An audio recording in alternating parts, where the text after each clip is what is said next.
Welcome, everyone, to the Great American Western, the place where we celebrate stories, legends, and people who shaped the American frontier. Today, we're honored to have a special guest join us, Joe Pappalardo, acclaimed author and storyteller with a keen eye for history and drama of the Old West. Joe's brought us gripping tales like Red Sky Morning, the epic true story of Texas Ranger Company F, and now his latest work, Four Against the West, which uncovers the fascinating lives of Judge Roy Bean and his brothers. But first, Joe, could you tell us a little more about yourself and what inspired you to delve into stories of the Old West? Yeah, sure. Thanks for having me. Any reason to talk about the Old West and the people who lived through it?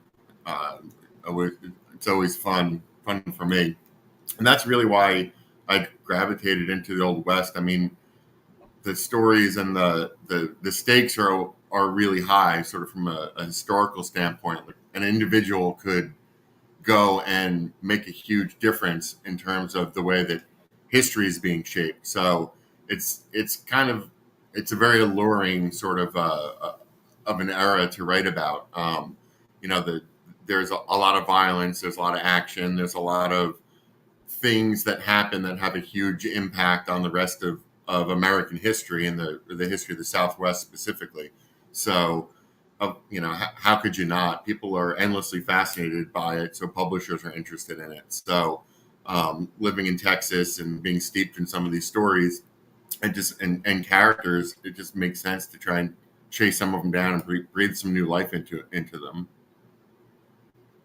What drew you to Judge Roy Bean in particular? Because there's a lot more well-known people from that time period, and he's relatively not as famous. Yeah, how many books about Davy Crockett do you really need? Yeah, You know, yeah, I mean, poaching some of the lower echelon legends, seems like untrodden ground.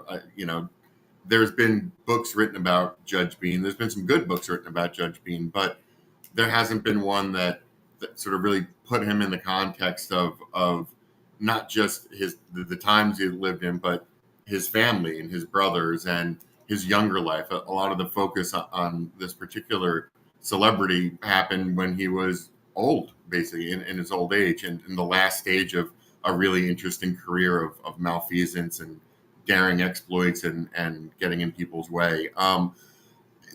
So I stumbled on him during the research of the Ranger book, Red Sky Morning.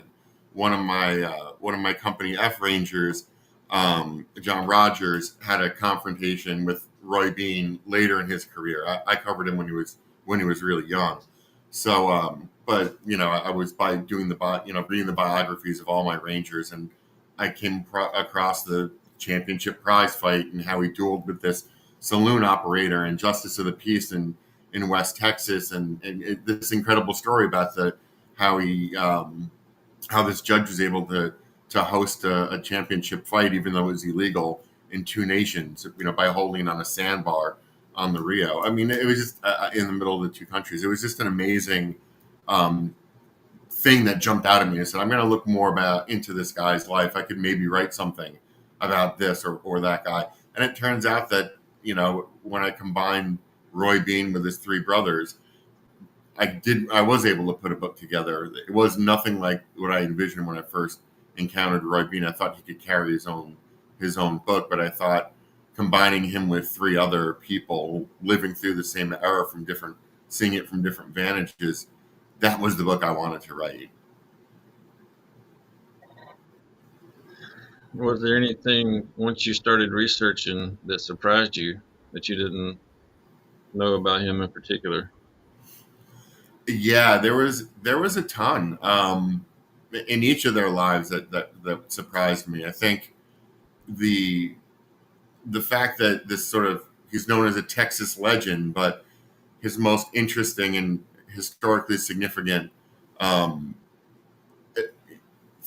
events in his life happened in California, happened in Mexico, happened in New Mexico. So a lot of this Texas story happens outside of Texas. That surprised me just from the jump. I knew that his brothers had gone to California. One of them, another one settled in Independence, Missouri, and another one settled in New Mexico. And Roy Bean has sort of popped up in all their lives at certain points in time, usually to their detriment. But so I knew the story was going to move around, but I thought Roy's part would be Texas. But I was really taken with what he had done in New Mexico and sort of his blaze of glory in California. All of these other things that happened outside of Texas were did surprise me, and it made me really happy. It meant that the opening up the aperture on their lives and focusing on him when he was younger, that gave me a lot of material and a lot of new places and times and people, exploits to explore. So it helped when I was writing it, and hopefully reading it, readers will be exposed to new things on every page. Yeah. Well, how does he go from Texas to California? I followed the Beans. His Roy Bean's brother Joshua, after he gets out of the army, directly from Mexico, jumps to California and gets involved in municipal politics. Even before the American takeover, Joshua Bean's already sort of scheming with other former army officials and people who were there and local wealthy Mexican families to take over California and be the founding families of San Diego. And so Roy Bean goes out there to check out what Joshua's up to and sort of, you know, um, really just sort of graft along with his brother, and it doesn't go well, particularly for Joshua and Roy. They wind up going to modern day Los Angeles and San Gabriel after a municipal scandal drives Joshua Bean out of office. So there, so that's what got me to California was their adventures out there. Was there any? Do you have any problems separating like the myths, like the more popular myths about him, from this actual historical fact? Sometimes, yes, absolutely, but there were ways around that. I mean, first of all, when you sort of realize that the newspapers aren't all that trustworthy, it goes a long way. You sort of start thinking, why is that story in there, rather than, oh, that story is in there. For example, it's stories of him grinding up scorpions and drinking them in shot glasses. They're harmless scorpions, so it would make it different. But doing that for tourists, you get the sense that there's theater involved there, and the newspapermen are sort of playing along with it. So, there's a lot of the myths are made by him. He's the one who promulgated a lot of them. So they're sort of easy to wash out compared to firsthand accounts from other people, things that you can verify, sort of applying a little journalistic rigor to some of the sources. Some of the sources you are when the firsthand sources go a long way, like a remembrance from Sam Bean, interviews with him as a historian. I found that in New Mexico, and that's gold. Otherwise, it's newspapers, court records, the things that you can sort of verify. Get a timeline down, make sure that when he said he was somewhere, is there any corroborating evidence? So when he says he got in a duel in California on horseback, and that's the myth, you go back and my ability today to use databases that have newspapers, from around the world, really stretching back to the 1600s, is a huge advantage for an author. So I'm able to look back, and sure enough, here's a couple of accounts of the arrest from that incident. And and by the way, here's Roy Bean was actually shot in an incident that no one talks about. And you get that from the newspaper art, so you can't trust them. But when it's breaking news like that, so to speak, you sort of can. But when it's so when talking about the myth, you just try to apply a little rigor to it, but they're all judgment calls. And honestly, I very much try to err on the side of caution, and try to couch things as, if he told someone that, when did he tell them, and why was he saying it at the time, and just sort of focus on that rather than the truth or fiction of the actual tale. So I try to derive some sort of use from it, even if it's unprovable. So when in your book, when does it pick up his story and like when does it carry it through to the toward the end? Like what's the Yeah, timeline? it starts in the 1840s and goes clear on into past the 1900s. But really, the bulk of it is so that's a great time to be a writer. When you're trying to cover something that has a lot of action and interesting things, you've got the Santa Fe Trail, Mexican American War, Civil War, Reconstruction. You've got all of these eras sort of tied up. And in Texas, you've got the boom and the spread west. It's unparalleled.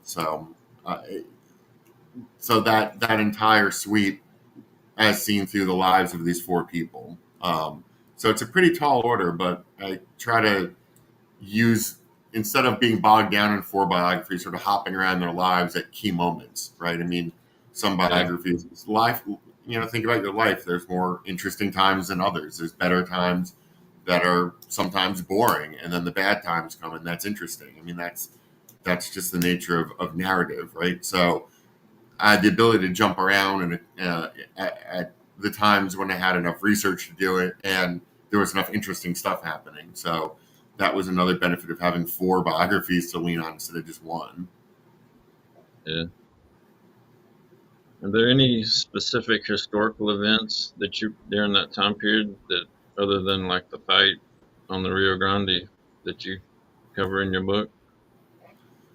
Yeah, there's a ton. I mean, in New Mexico and California, sort of um, the aftermath of the Mexican American War.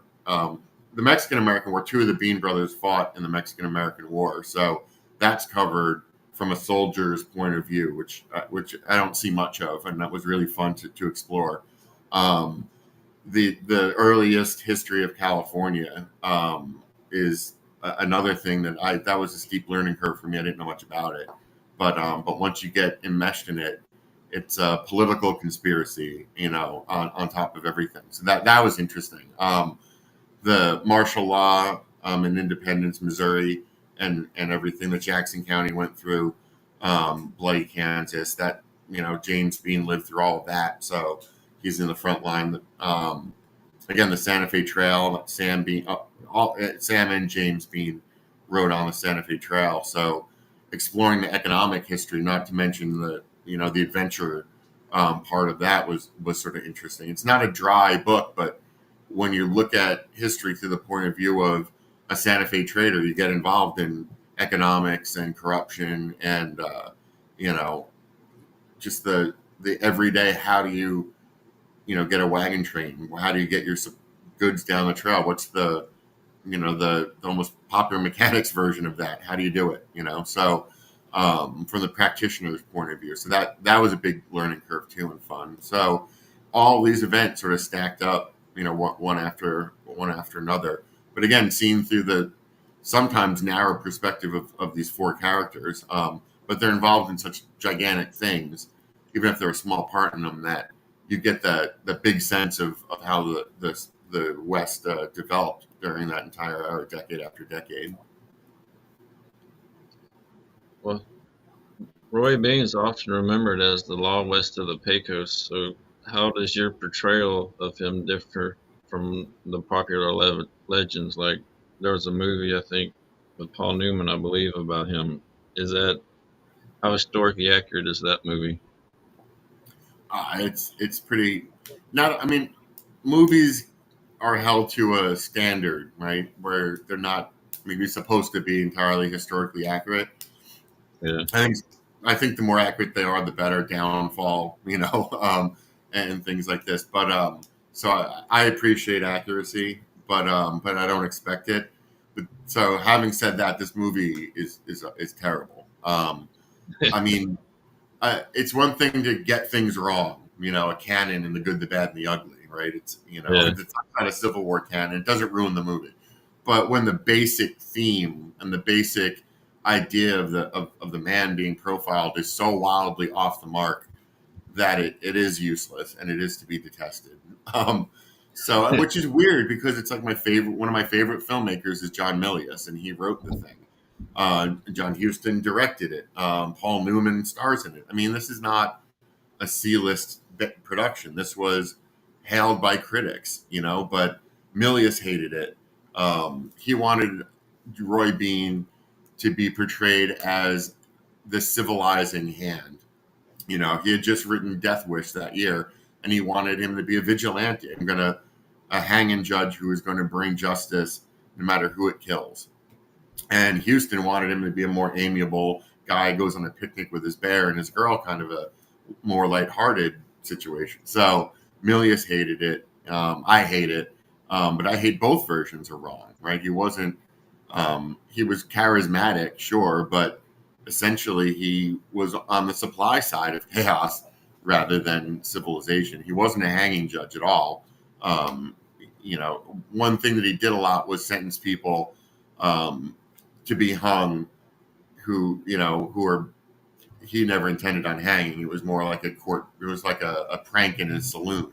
You'd have a mock trial, put the guy in a noose, have him pay as much money as he had in drinks at the bar, of which of course Roy Bean owned the saloon, so it was money in his pocket, and then let the guy loose to run down the street while the patrons of the bar would laugh. I mean, he would do that to Native Americans or Mexicans who didn't speak English or whoever he get his hands on. He'd pull pranks on people who got off the train, and intimidate them. So his shtick, became part of the legend that he was a badass. And he did get in duels. He did kill people. He did all that when he was younger. But as a judge, that's not the role that he filled, right? There was other people doing the legal work. Even in town, there was another justice of the peace. And not to mention in El Paso, there was a judge who was taking all the big cases and taking all the big risks. He sat on the bench with a gun, and he pulled it a couple of times. So, there was law out there, and he wasn't it. I'm digging up newspaper articles where he's being implicated in horse theft rings. This is older. Older in his life. You read the personal remembrances of the people who lived out there with them, and his son is, basically a horse thief. He shows up with strange horses and puts them in the corral, and then they vanish. I mean, everyone around there knows what's going on, and everyone knows Roy's behind it. So, yeah, he's sort of on the light side of crime. Is he a master criminal? No, but is he the guiding light of the Old West that's bringing light to the darkness? No, he's certainly not that. So I don't like the movie. I don't like the way that he's portrayed in it, and I don't necessarily expect a lot from that kind of a movie. But even by those standards, I think it stinks. What do you think modern readers can learn from the lives of the Bean brothers and their experiences? It's a good question. It's kind of a funny question. I don't know. It's not a message book. You know what I mean? It's not. And I'm sure the publishers are kicking the screen right now, saying, "No, you give some sort of relevance. It has some sort of, the recent election is no. It's if there's a message, it's that individual choices matter. You get 4 people who are more or less starting from the same place in Kentucky and shot through the United States experience, as we all are, and where they ended up, what they chose to do, the impact that they had, the legacy that they left behind, was all matter of choices that they made along the way. And so your individual choices matter. You can break history down into subgroups and academic terms and take the people out of it and make them quantifiable somehow. But you'll sort of miss the point, from the point of view from someone living through manifest destiny. There's nothing inevitable about it. It was a struggle. It was a personal struggle. They're not thinking in archetypes, and they're not throwing around socioeconomic terms. They're trying to survive the experience. They're trying to make money. They're trying to create something to leave behind for their kids. And it doesn't make them heroes. Sometimes it makes them the exact opposite. But I'll be damned if they're not people, and they'll be portrayed as such in the things that I write. So that's where the learning comes in, if anything, is that you experience it with them, and through experiencing, you start to understand those big processes maybe a little bit better. Um, that's what I hope a modern reader or any reader would take from it. But that's not dependent on any modern time, or hopefully in 1,000 years someone will read that and say, wow, that's interesting. That makes me feel the dirt and the cold of the Santa Fe Trail, instead of just reading about the number of wagons going up and down. It's just to try to humanize history a little bit. It's also entertaining that way, which is good, but it makes the learning go down, like sugar and medicine. If I do my job right, it does anyway. Yeah. Well, one historical figure that's usually associated with Roy Bean is Lily Langtry. I mean, he named his saloon after her. Do you cover any aspect of her involvement with him? I was fully prepared to not, because the big deal that's always made about her coming to the saloon after he dies, and all that. But the contemporary newspapers did sort of make a big deal out of it. So when I saw that, I thought, well, that's interesting. I'll certainly cover her. The letter writing campaign is largely, well, it's unsubstantiated completely, but it's largely from the Roy Bean side. Did they have a correspondence? It doesn't seem like they did. Did he write letters? Yes. Did she know about it at the time? Maybe. Did she know about it after he died and people made a big deal out of his death? Yes. So, from a celebrity to celebrity relationship thing, it's very, very, very weak. But she did stop there. She was passing through. It was a good media stop. So she Yeah. did it. And the part that I thought was so interesting was that I mentioned Sam Bean, Roy Bean's son, Sam, the horse thief and troublemaker. He's invited to these ceremonies as an honored guest to meet her and to be in the public eye, and he vanishes. He skips out on the whole thing. And I thought that was just a really interesting move. I was watching this kid, and he's involved in a shooting himself and killed somebody, and and his upbringing, is very sort of, I would call it tumultuous, torn between, his mother gets a divorce and is living in San Antonio, and his father's, running a saloon in San Antonio, and all of a sudden on the railroad, is this man of stature and a justice of the peace. So he's sort of torn between two worlds, and she's Mexican, and Roy Bean's American, so is Anglo. So there's this tear in this kid, and here he is in this moment where he could be the heir apparent, or he could at least be the center of attention for once, and he bails. And there was just something so sad about that sequence of events. You don't know much about him, but I know those things, and it doesn't paint a happy picture, right? So sometimes through these little events in history, they just sort of reach out and get you. So, and no one ever talks about that kid. He wasn't even in the movie. Hmm. Well, kind of switch gears. You mentioned you came across Roy Bean doing research for your Texas Ranger book. Kind of give us a overview of it. And Oh, for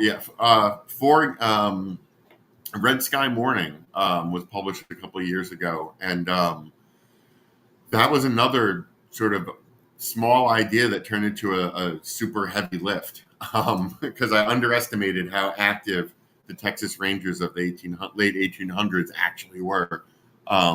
Those guys got around, and they got into a lot of interesting situations, not always just violence either. My idea was to get a company of Rangers, and basically follow them for about a year, right?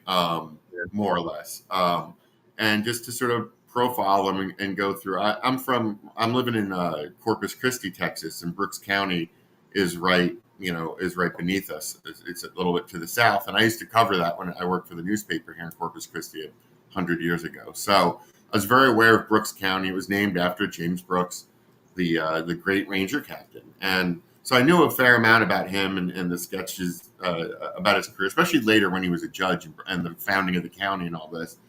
But it never really got into his Ranger career too much more than knowing that he got a couple of fingers shot off during his career. And I thought, well, that there's got to be an interesting story there. So I started with Brooks. I didn't even look at another company after I saw him. He got involved in 3 shooting incidents. He a trial for murder. The president of the United States pardoned him. It's a hell of a, and at all that he gets his fingers shot off at during a feud with the Connor family, who I find is a family of master hunters who live out in East Texas. And Company F and the Connors had a couple of different clashes out there as they're trying to hunt them. So now I'm into the Connor feud, and there's no great book written about the Connor feud that's been published anyway. So now I've got dueling narratives. I've got the Connor legacy and Company F, and their, all their entire, 10 biographies worth of Rangers as they're going through, and then replacements come in and people leave. So it's a shifting group of men there too. So these two groups, collide in East Texas and in some very bloody shootouts. And the result is not a clean. This isn't. It's sort of structured like the movie Heat, but it's not nearly as clean in its resolution because the Texas Rangers don't get their men. They kill a few, but they don't get all the Connors. And what does the Connors in is frontier justice. Their neighbors not only go for they go for the reward money and they hunt the Connors down and wind up killing innocents, including a 10-year-old boy. So it gets really, really ugly and really dark in East Texas. So I'm sorry I go on and on about it, but it was supposed to be a small concept, and it turned into a huge sprawling narrative, which some people love, and I think maybe some people think, where are we now? But that level of detail that if I'm able to find it, I want to use it. So if I'm in a court case, and I see the medical examiner's autopsy report described in detail, I'm going to take that time to use every scrap of that I can. And there was a lot of things that people hadn't talked about in East Texas that I had a chance to unearth and expose, and a lot of work done by historians that hadn't seen the light of day, which I was very happy to bring forward and credit them as well. So that was a cool process, and going to East Texas yielded that. You got to go in person to get the best stuff is usually how it works, and East Texas was no exception. What insights did you gain into the evolution of law enforcement through the Old West as it progressed toward the 19th through the 19th toward the 20th century? That's a huge question, but I know what immediately leaps to mind. So that's probably the best answer. And that is, you can't understand law enforcement of this era unless you understand that the mistrust of the court system that everybody had. It's the Rangers saw a revolving door. The criminals saw unequal justice. The courts are clogged. The justice of the medical examiners are usually crooked, or you can pay them off to put something in a report. The whole system is just rotten. So when the governor calls you as a Texas Ranger captain and says, "Take care of this band of criminals," right? You can do one of several things. You can, send in some undercover people to find out who the criminals are, which they would do. all the time, which I was surprised by, but they're very modern in a lot of their approaches. And then go and, arrest them and then bring them into court and present your evidence. They're going to get let out. It's going to do nothing. So instead, you can follow them to where they're committing a crime and make sure that you've gun a few of them down as a message to the rest. That's the effective way to go about it. So it wasn't laziness. They would go the other way too sometimes when it was expedient to do so, politically expedient for the governor to do so. But if it meant killing, they would set it up that way. I'm thinking of the fence cutters specifically. But that happened more than once. If depended on the desired result, but the court system wasn't usually part of the equation. It was cronies and locals, and they would just, it was a waste of time, and it made me wonder sometimes why criminals would run so hard. You get the people who wind up in the big house and are miserable with miserably long sentences, but a lot of times they're paroled too. It's an amazing thing to apply that and see that play out in the cases and the crimes that you cover. You think, oh, that's a slam dunk. They'll do time. They walk scot free. And you start thinking like the Ranger. Oh, better to shoot them. Now you've really, it's kind of Stockholm syndrome, but now you've put yourself in the shoes of the person, in 1887, who's been called on by the governor to achieve a result. They're overworked. It makes you understand why they're perceived as being so quick to shoot. All right. Well, I was wondering about your personal, since your background in journalism, how does that influence your approach to writing this historical narratives? Yeah, it a lot of times it means training myself away from not as a researcher. It's the foundation of everything that I do. So in that regard, being a journalist and being a data sort of driven journalist as well for a while, that's helped a lot. Organizing narratives, making sure that you're finding sources and sort of taking a critical eye to it. But in writing it, it's not journalistic writing, and the farther away from journalistic writing I get, the better the stories seem to go.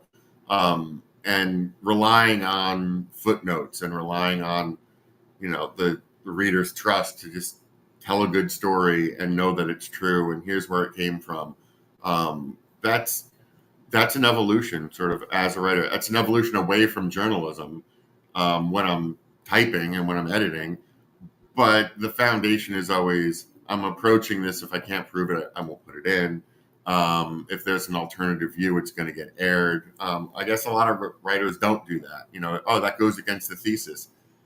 My thesis, my idea is always exploring the gray areas of the people I write about. So, because that's where all the interesting things happen. So if there's something that's contrary to what people would think about Roy Bean, I think it's great.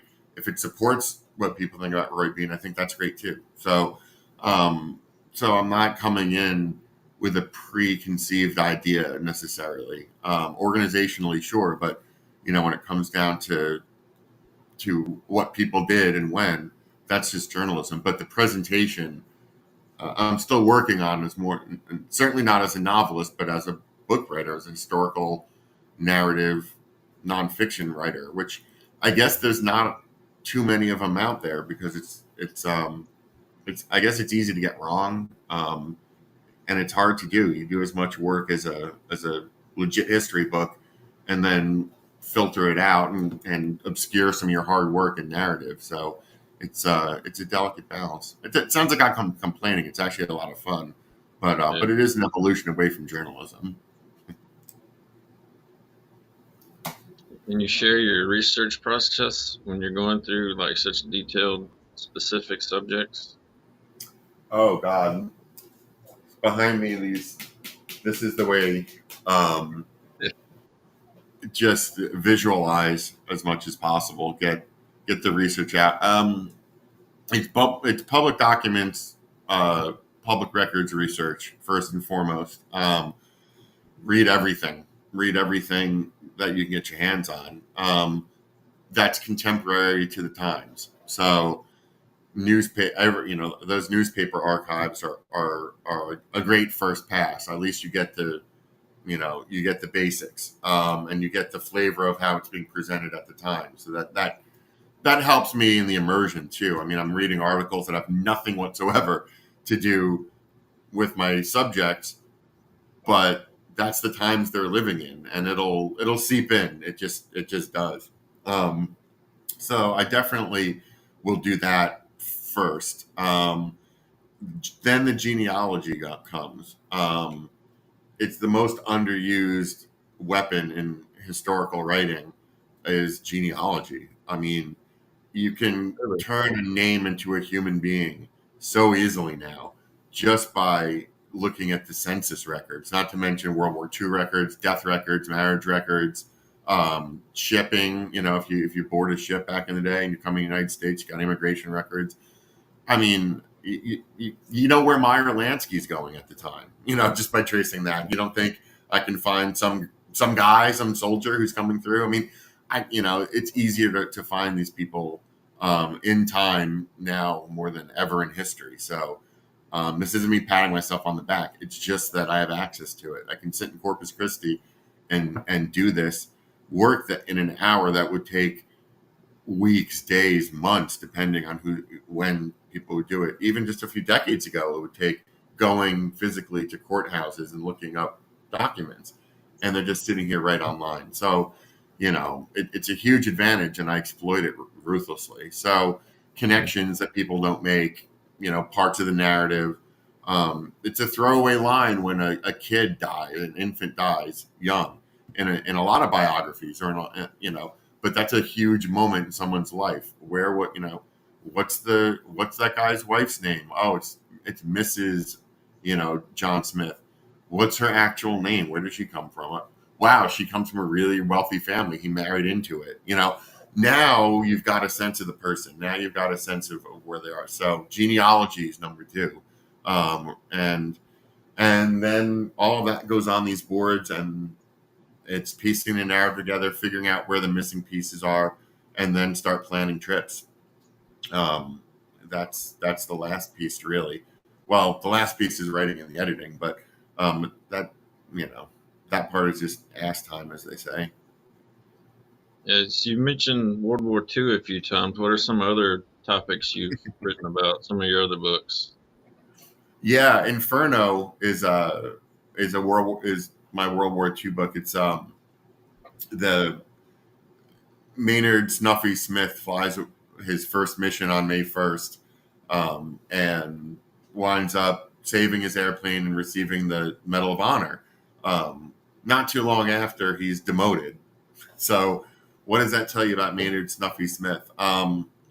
Yeah, it's his biography, which is sort of a sad tale of someone who got famous, and sort of used by the military to be famous, and then sort of discarded and couldn't get over it the rest of his life. But it's really, that's the arc about Maynard Smith. But the bulk of the book is his experiences as a bulk turret gunner in World War II.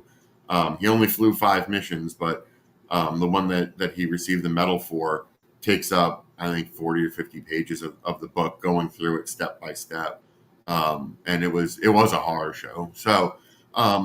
There's this history of air warfare that he witnessed when he was there that's going on at the same time, that's dueling technologies, and Nazi fighter pilots who are preying on them, and they try to give them their say. There's good German genealogy out there too, so I was able to trace some of the German fighter pilots, and it's a um, again, it's a character who's not a hero.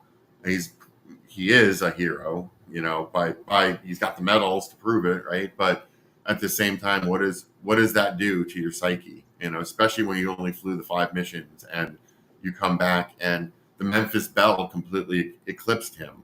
And then the Memphis Belle crew misbehaved so badly they just flew the plane around. So the men who were involved in these Bond, selling promotional tours and all of this were, as considered sort of expendable as the equipment, and they were made extraordinarily famous and dumped, and that's a hard thing to go through.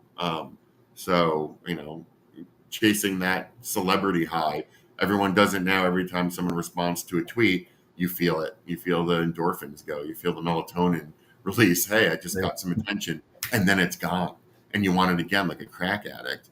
Well, Maynard Smith mainlined some serious celebrity back in the day when that there weren't that many celebrities comparatively, and it was harder to break through, so to speak. So there he was on top of the world, and then it's gone. And he never in the rest of his life got over that. And that manifests in weird ways. He did a stunt where he paid a woman to fake a suicide. He opened up a male enhancement cream business called Firmo. I shit you not, Firmo.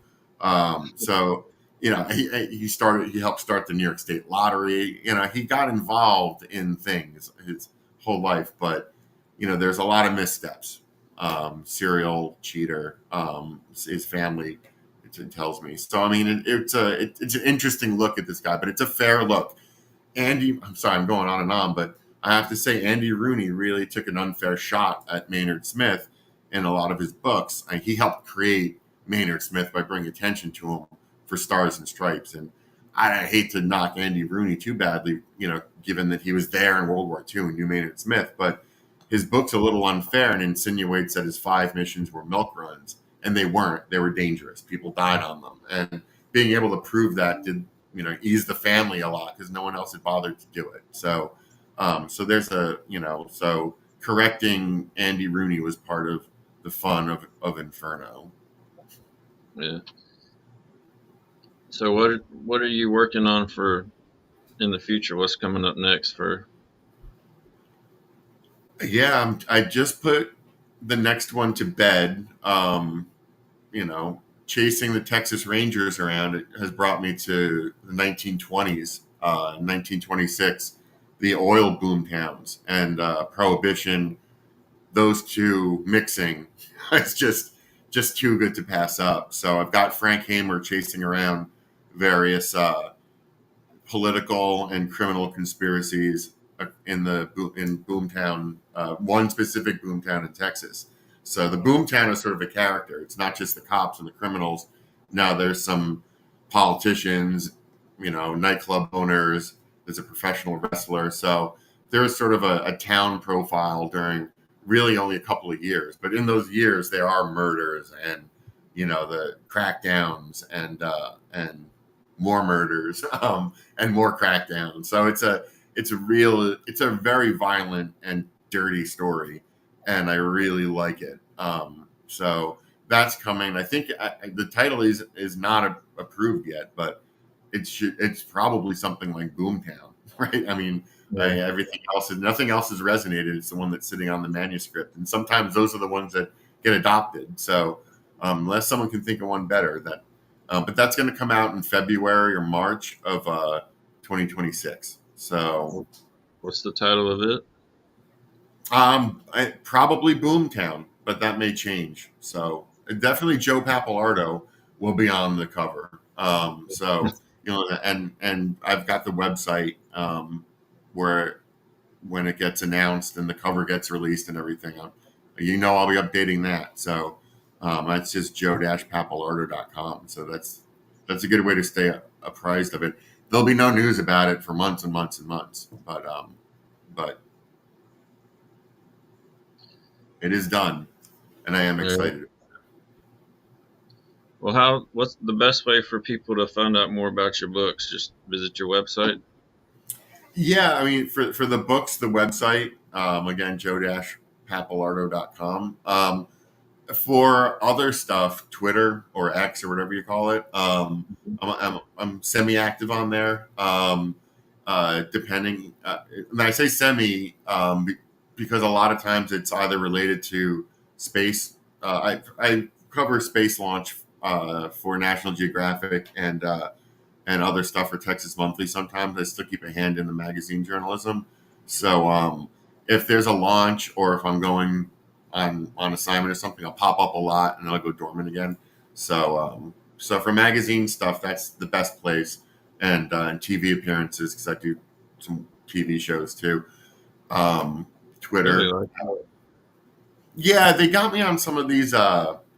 You know, I'm on the roster on some of those like shocking video, and I'm one of the analyst guys. I did a lot of aviation journalism at Popper Mechanics and even before it, Smithsonian Air and Space Magazine. So, they get me on as sort of a disaster specialist or aerospace guy or, UFO. They drag me into some of those sometimes. So I went up on these shows on occasion. So that's that's always sort of interesting. So those appearances, those are on there too on Twitter. I had my IMDb's on the website, and it's got some ridiculous things on it, but they're all fun. And I'm never the guy who says yes, it's Bigfoot or yes, that's an alien, and it frustrates the producers. But I will not say it because I'll edit that in. I guarantee you that'll be the clip that they use. So Yeah. if you're ever on TV, remember that. Don't be the one who says it's a Loch Ness monster, even in joke, because that will be the one that's in the promo. Hmm. Well, Joe, it's been fascinating to hear about your journey as a writer and the incredible stories behind your books. I wanted to thank you for appearing here with us today. Sure thing, man. Thank you so much for having me. Is there anything you'd like for people to know about you, your books, before we go? No, not entirely. I mean, it's for sale at on all the big box store websites, Target, uh, and all those, but also Barnes and Noble, and Amazon. So they're easy to find. So by all means, order them. Thing is, I know it's expensive to buy a book, and the costs are going up. So, you know, I feel like they need to be better, right? Like they need to be entertaining and they need to be, well done or at least well researched. So I'm hoping this one is worth the price. But the Yeah. main reason the price is up is because Amazon and other online shipping has driven up the cost of paper. So even as they're selling ebooks and everything else, they've made print books harder and more expensive. So I didn't know that was a big market force until someone in the industry told me. So that's part of it. But they still make a good gift, and nothing beats a book. You know, Yeah. what else are you going to read when the power goes out? Yeah. Well, we've got a few comments here. Do you care to spend a minute or two responding to some? I Oh can God, have I them. didn't even look to see. Let's see. I can have them Yes, I pop. am Italian. So DJ Pizza. Yeah. Sorry, I didn't see that before. I can have them pop up here on the screen. Let's see. We've got one from Mike here. Oh yeah. Well, that's the discipline. I always like that line from Heat. I, it's it's the only thing that I do, right? I, I guess when I was first sort of coming up as a writer, I had modeled myself on Stephen King in a lot of ways, writing short stories and doing horror genre and everything. I'm talking about when I'm like 12 or 13, and I'd read. He writes every day. He wakes up and writes, and that's what he does. And Yeah. I thought, what a great thing. That's the thing I love to do the most. It's the only thing that gives me any value. I'm not a medic. I'm not going to cure any diseases. Can't program a computer. I could tell you a lot about airplanes, but I can't fly one, right? I mean, I can scuba dive and I have a drone license, but it's not. This is the thing that I do. So when I wake up, I walk the dogs, come in here, drink coffee, maybe read a little something or another. Flip through the normal newspapers, and before you know it, I'm doing, picking through the research from the night before that I left myself and I'm at it again, and it's just you know it's productive, but it's probably pathological also. It's also the thing I've done for so long now that if I'm not writing, it's like a shark not swimming. Um, Yeah. how did I get this way? Was coming up through daily newspapers and having the immediate gratification of being published immediately. And by immediately, I mean the day after. Back then, that was immediately. Then I wound up, Associated Press and newspapers here in Corpus and working in DC, and then sort of fell into magazines. By the time I fell into magazines, websites were up and running. They expect you to write for that.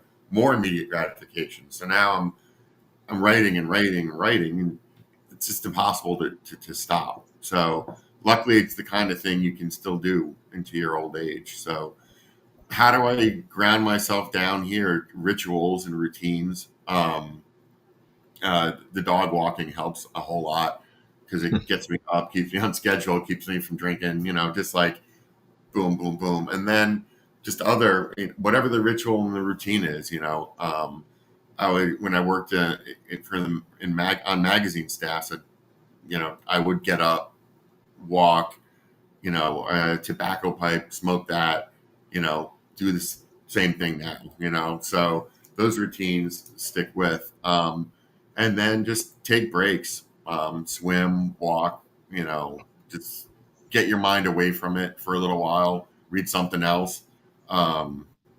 Sometimes your brain needs a break, you gotta lay in the bathtub sometimes to get the eureka moment. Yeah. Sicily.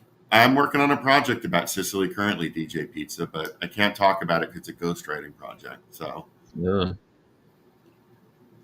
and the Bonnie and Clyde thing with Mike is interesting too, just because the part of Frank Hamer's career that I'm writing about is well before Bonnie and Clyde, but well after, he had become a name. So it's like prime Frank Hamer, in the book that I just completed, not the one for sale now.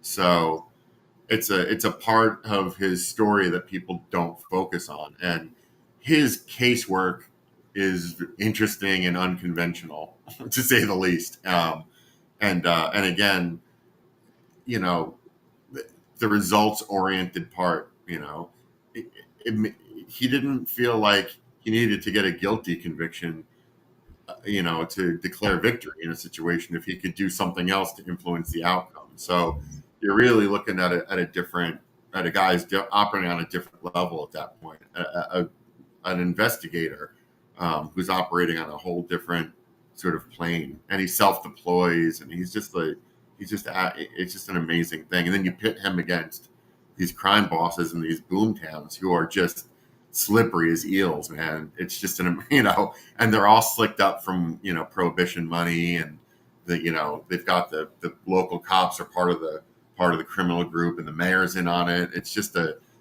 beautiful thing. So yeah, Bonnie and Clyde, blah blah blah. What about Frank Hamer versus my boomtown? That's the real Dukaroo. But it's Yeah. cool that people do recognize his name, and that hopefully will get people. It's an untold story about Frank Hamer's casework. I think people will naturally be interested, and I hope so. It caught my interest. That was the most fun book I think I've ever written. Is the one coming out. Yeah. Well, if there's no more comments, I guess we'll go ahead and spool it up. I appreciate you being here and spending time with us on the channel today. Absolutely, no. It was great to be here, and I don't know if you're into prohibition stuff. Have me on again, or if you just want to Sure. talk shop. I'm always up for it. Well, you're always welcome. I was considering doing like a Wild West roundtable type discussion with 3 or 4 people at a time. You can be our history expert. Put me on the team, coach. Okay. Thanks, man. I'll I be appreciate you. all right. Let's if you To our viewers, if you haven't already, be sure to check out Joe's books. You don't want to miss the gripping tales of frontier justice and Texas Ranger heroics. You can find links to his website and books in the description below. Until next time, go ahead. I wouldn't have gone on so many times repeating if I knew that. Hmm. Yeah. All right. Well, until next time, thanks for watching. And thank you, Joe, for being here. Thanks again. Thanks, everyone. Bye. Bye